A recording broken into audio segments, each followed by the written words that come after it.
มิตุติยามิธัมมังสรณังคัจฉา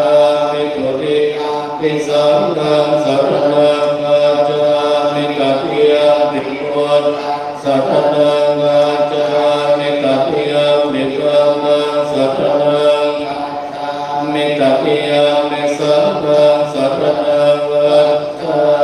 มิสัมพุทเตภะคะเวจัตวานัสสัจจะสหัสสะเกนะจะสัตตะสหัส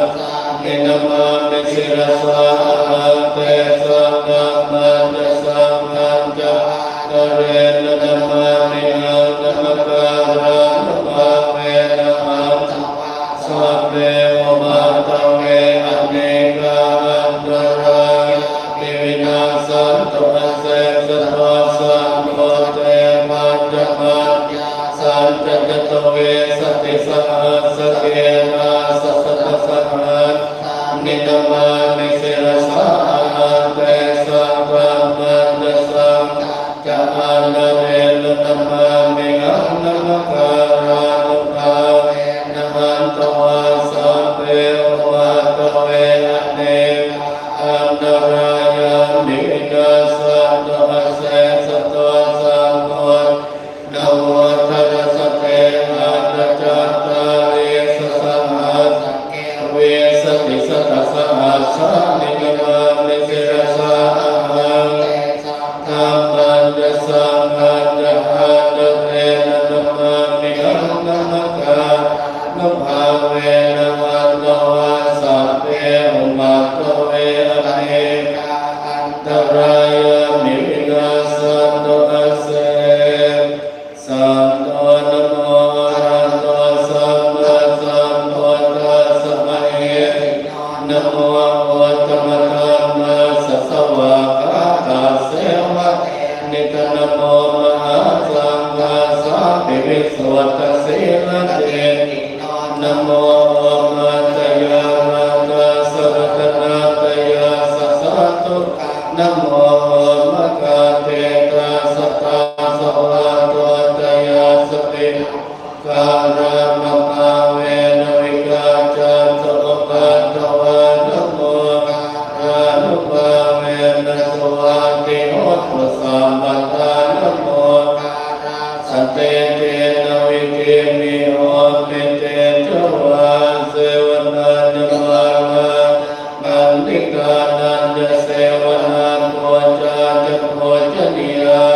เอตัมมังคลังโมตมังปฏิโลมเตสวะเตจะกัตโมนะคานะสัมมานะเนเกจะเอตัมคลังโมตมังปะมุสัจจันจะเสปัญญวินโยกิโตสุมาสิตาจยาวาจาเอตัมคลังโมตมังกิโตบัตตานังวัฏนาราสัจจังกัมโมอนาตุลาจกัมมันตาเอตัมคลังโมตมังนันจตามจริยาจยาตกานันจะสังฆโออนุวัตวิกัมมานิเอตัมมังคลังโมตมังวารเทวิรติมามามาจะมานาจะสัญญโมอาภะจะทำเมสุเอตัมมังคลังโมตมังวารุโภจะปนันยุกามาเลนะนามาสวนาเวตังคลังโมตมังคันเตจะโสวัจจะสัตตาสัมนานันจะตาสนังนะธรรมสากัจจาเอตัมมังคลังโมตมังตโมจัปรังจะอริยสัจจานัตถาสนังนิพพานสัจจิกิริยาจะเอตัง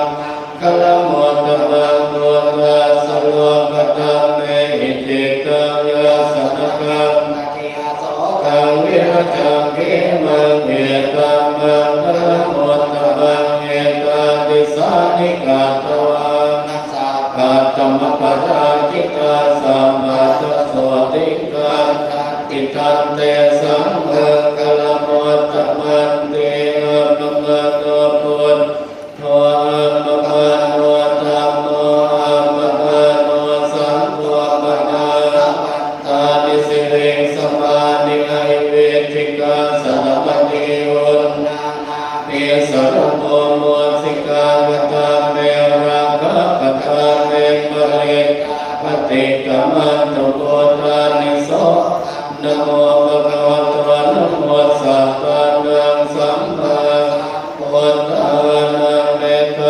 สัมโลกัสสมิมานะ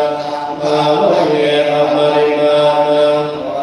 อันโตจะติริยันจะสัมปะทังภเวราสัมปัตเต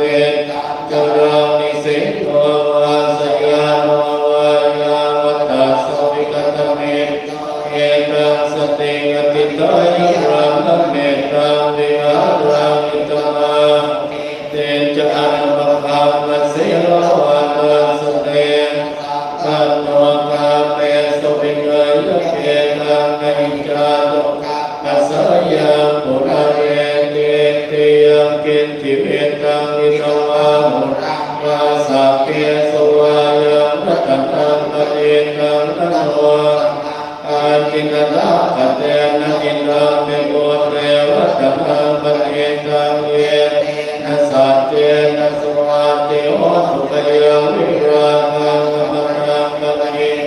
ยะตาจักขะสัพพยามุเนสมาหิโตนะเตนะธัมมาติเกติตัมนิตัมเมรัตนังปะเตตังเยเต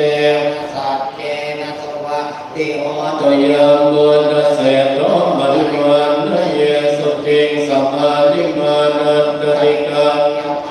สัมมาทินาเตสัมโมนะเวจติตัมนิตัมเมรัตนังปะเตตังเยเต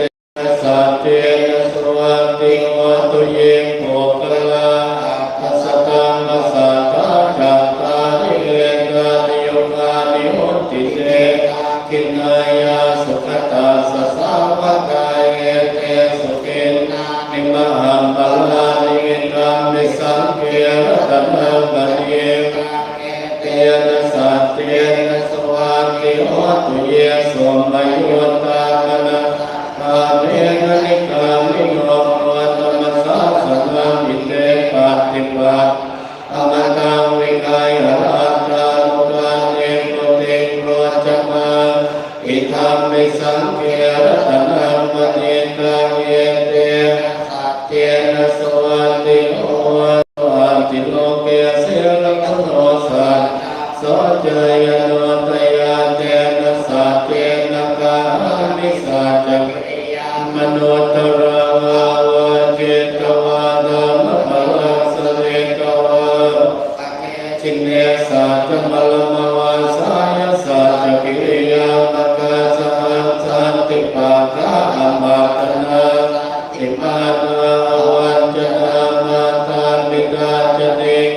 กาจาตเวทปฏิกมัสสหัสสัจเจกเตมัย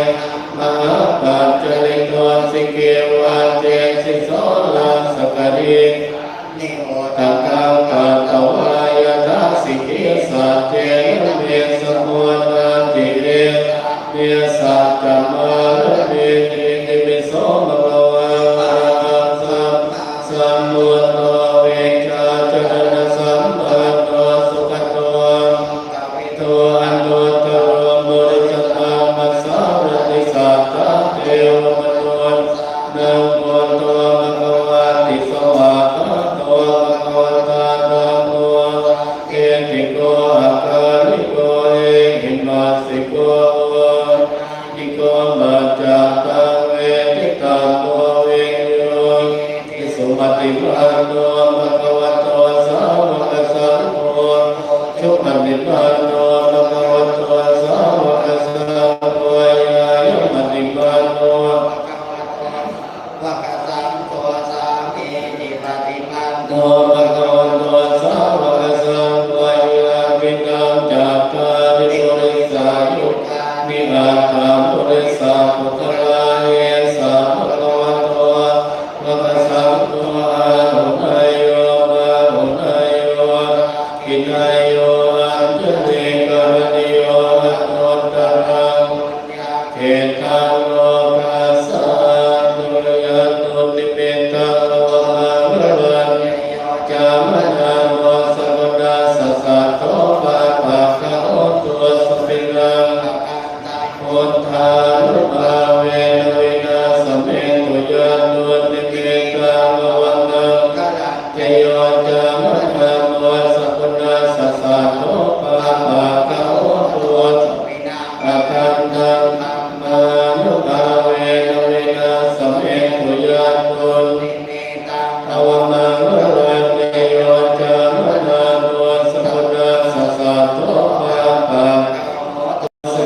นะเอจาวิโรติจันตา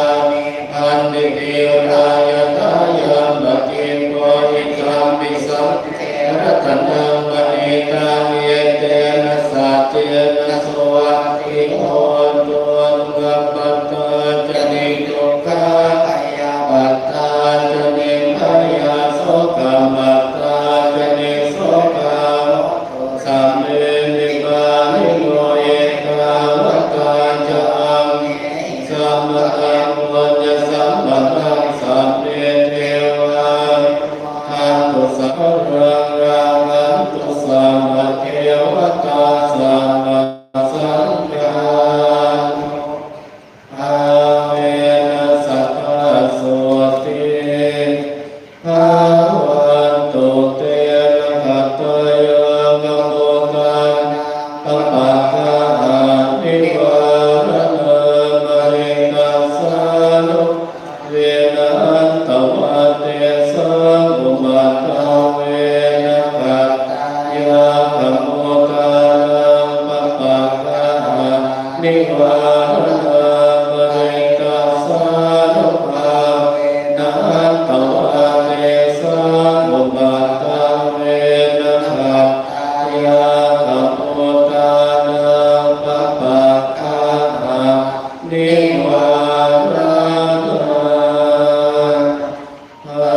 ริตัสสะโนภาเวนะอันตวะเตสังอุปัฏฐาเว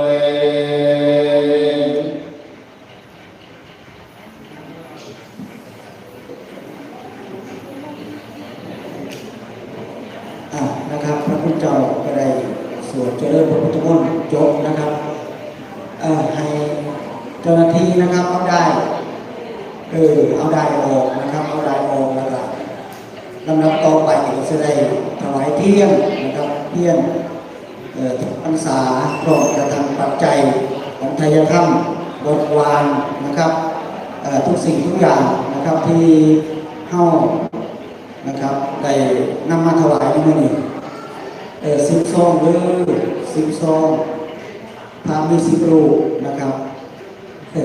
ใส่มันเต็มหลวงพ่อโกแล้วขึ้นมานั่งก็ได้นะครับเพิ่นมานี่ล่ะจำพรรษาอยู่ในวัดบ้านเฮานี่ล่ะเพิ่นขึ้นมานั่งก็ได้ก็อนุโลมนะบ่ได้มาให้เพิ่นจับให้พี่น้องเฮาได้จับได้สิได้กล่าวคำถวายเทียนน้ำกันเอาเส้นสายครอบเทียนรอบไปเลยครอบได้นะครับยืนกันได้ถวายแล้วก็บุญกุศลนะครับแต่น้ำกันเทียนเป็นแสงสว่างอันบริสุทธิ์นะครับจุดทีไรก็สว่างที่นั้นเทียนบริสุทธิ์นะครับจุดแรกเลยแจกแรกที่นี่เข้ากับแสดงแจกจุดจากชาวบ้านได้ใช้กับมีตัวเองมีโชว์กามีบารมีซอยนำซอยลูกซอยทำซอยที่นี่เข้านะครับให้ดีนี้มีเป็นสุข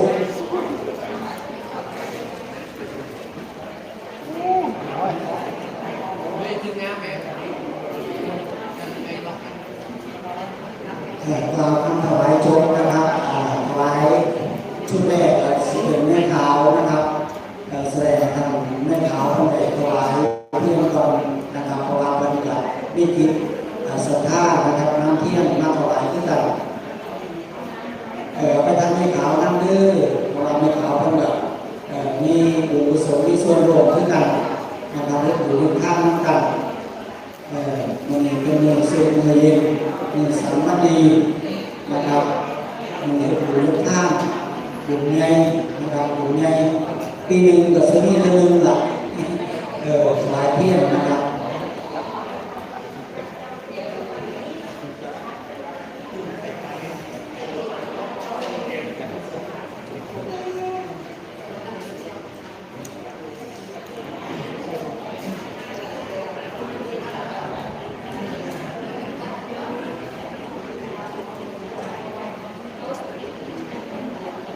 Thank you.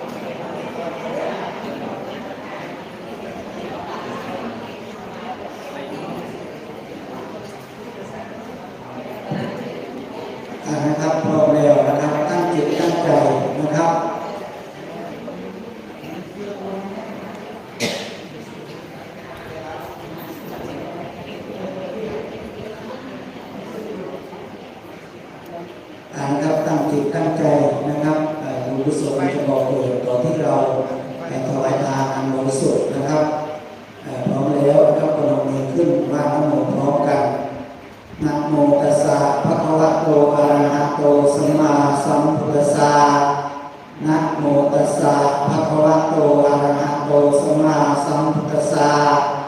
นะโมตัสสะภะคะวะโตอะระหะโตสัมมาสัมพุทธัสสะยะติภัตติสังโฆปฏิชานาโตมะยังพันเตเอตังปะทีปังสัพพะริวรังเตมาสังพุทธัสสะบูชนะทายาอิมัสสมิงอุปโปสถาอาเร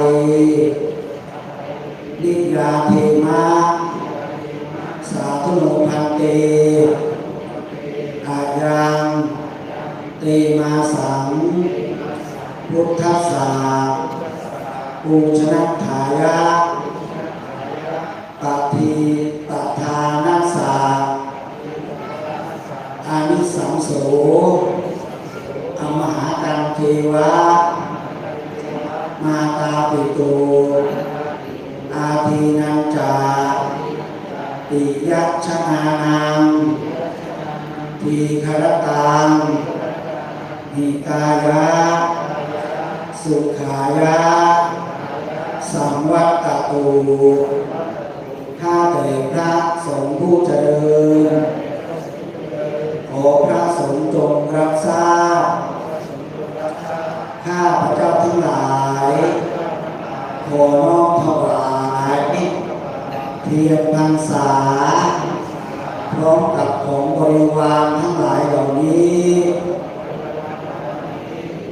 ไว้ณพระอุโบสถเพื่อเป็นพุทธบูชาตลอดพรรษาขออานิสงส์แห่งการถวายเทียนจำพรรษาเล่มนี้เพื่อเป็นพุทธบูชาตลอดพรรษานี้ของข้าพเจ้าทั้งหลายจงเป็นไปเพื่อประโยชน์เพื่อความสุขแก่ข้าพเจ้าทั้งหลายด้วยแก่ปิยชนคนที่รักของข้าพเจ้าทั้งหลายด้วยมีบิดามารดาครูบาอาจารย์เจ้ากรรมนายเวรและสรรพสัตว์ทั้งหลายที่ล่วงลับไปแล้วด้วยหากท่านตกทุกข์ก็ขอให้พ้นจากทุกข์หากท่านมีความสุขขอให้มีความสุขยิ่งขึ้นไปตลอดสิ้นกาลนานเทอญอนุโมทามิยกถวายนะครับถวายได้ก็แม่ขาวนะครับเรียนเชิญแม่ขาวนะครับชุดแรกนะครับจะได้เรียนเชิญคณะแม่ขาวที่บอกประจำศีลในวัดนาเตี้ยของเรานะครับเป็นลำดับแรกนะครับก็เป็นคณะแม่ขาวหลังจากนั้นก็จะได้เรียนเชิญนะครับท่านนายกองค์การบริหารส่วนตัวเองนะครับท่านได้ถวายต่อจากแม่ขาวหลังจากนั้นก็จะเป็นยางเตี้ยหมู่ที่7นะครับยางเตี้ยหมู่ที่7แล้วก็จะเป็นยางเตี้ยหมู่ที่12ยางเตี้ยหมู่ที่12เสร็จก็จะเป็นยางเตี้ยหมู่ที่14นะครับเป็นลำดับ